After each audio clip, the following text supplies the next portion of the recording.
हम बिना किसी ताख़ीर के भाई जगताप को ही सुनेंगे।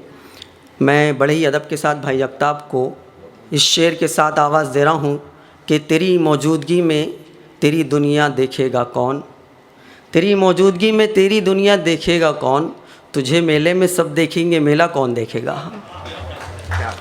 मंच पे उपस्थित सबसे पहले सारे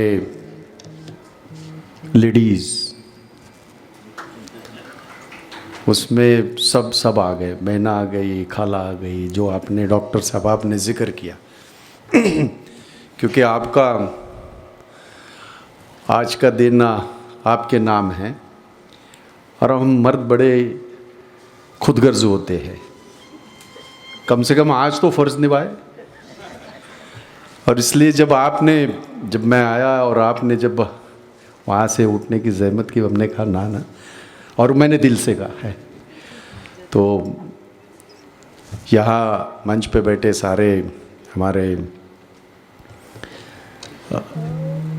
सारे वो इम्पोर्टेंट लोग हैं, सबके नाम लेना ज़रूरी है, बट माफ़ कीजिएगा मुझे, मैं यूसुफ भाई और सारी कंपनी ये कह रहा हूँ। हाँ, वो ही सही है क्योंकि उनके उसमें उनके सदारत में ये सारी चीज़ें हम कर रहे हैं।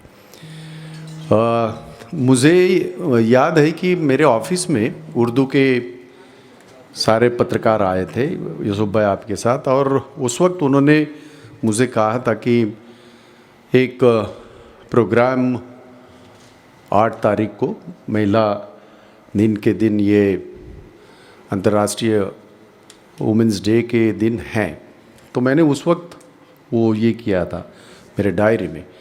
और सुबह जब निकला, आज बजट था महाराष्ट्र सरकार का और महाराष्ट्र में कोइंसिडेंटली हमारी सरकार है। मुंबई में मैंने उनके साथ, मैं अकेला लड़ूंगा, 227 सीटें मैं अकेला लड़ूंगा, मुझे उनके साथ नहीं जाना है।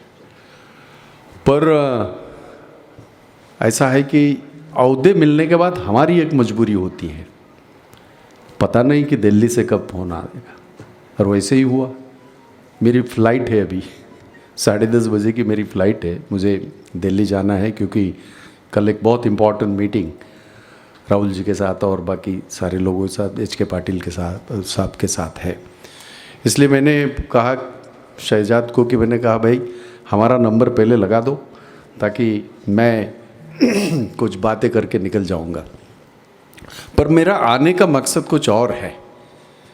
मैं जानता हूं कि आप वीकली चलाते हैं और मैं खुद 13 साल डेली चला चुका हूं, और 13 साल के पहले जब मैं डेली चलाता था, डेली न्यूज़, महाजनशक्ति मेरा न्यूज़पेपर था, तब मेरी तबीयत उनके जैसी थी। यूसुफ भाई आपके बगल में जो बैठे उनके जैसी थी, डॉक्टर साहब के जैसी थी। देखिए 13 साल में मेरा हालत क्या हुआ। तो आप वीकली चला रहे हैं, डेली करने की सोचिएगा भी मत, ये मेरी नसीहत है आपको। बड़ा मुश्किल होता है भाई आजकल, पर इस वक्त ये वक्त का तकाजा है, जिनके बदौलत इस लोकतंत्र का 4th पोल जिसको कहा जाता था, चौथा स्तंभ जिसको कहा जाता था, आज किसी के गोद में जाके बैठा है। और ऐसे हालात में आपकी जिम्मेदारी बढ़ती है। और मैं, उर्दू बहुत अच्छी लगती है, मैंने अभी भी कहा, दिल को छूती है। छोटे से एक जुमले में बहुत कुछ कह सकते हैं आप, वो उसकी ताकत है। पर बड़ी मुश्किल होती है कि पढ़ नहीं पाता, उस उर्दू ज़बान को पढ़ नहीं पाता, पर समझ लेता हूँ और कोशिश करता हूँ कि आज जो हालात है उसके बारे में, अगर हिंदुस्तान में मान लीजिएगा कि 100 से ज़्यादा, 200 से ज़्यादा, 100 से ज़्यादा तो ये है इलेक्ट्रॉनिक मीडिया है, 200 से ज़्यादा तो प्रिंट मीडिया है, क्योंकि हर स्टेट का अलग अलग प्रिंट मीडिया है। पर अगर मैं ये कहूँ कि आज फ़र्ज़ अदा कौन कर रहा है, तो अगर मैं पहले 3 लोगों का नाम लूँ, अगर पहले 3 ज़बान का नाम लूँ, उसमें उर्दू का नाम बहुत ऊपर आता है।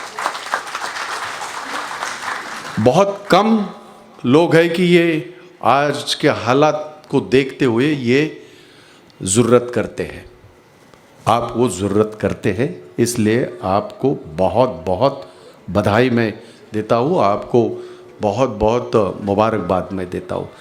जो कि मैंने कहा कि ये वक्त का तकाज़ा है। जाहिर बात है कि 20 साल तक लगातार आपने ये चलाया है।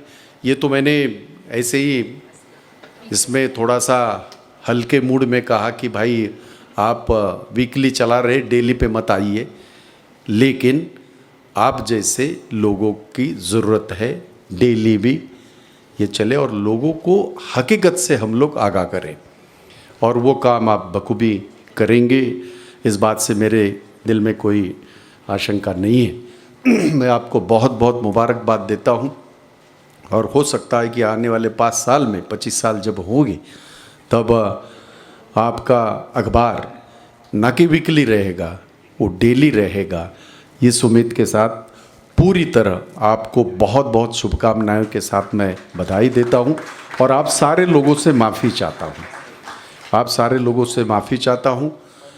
वुमेंस डे है, इसलिए सारी बहनों से माफ़ी चाहता हूँ कि मैं बस यहाँ से उतर के मैं सीधा मैं निकल जाऊँगा आपकी इजाज़त के साथ। बहुत बहुत शुक्रिया, बहुत बहुत शुक्रिया, धन्यवाद।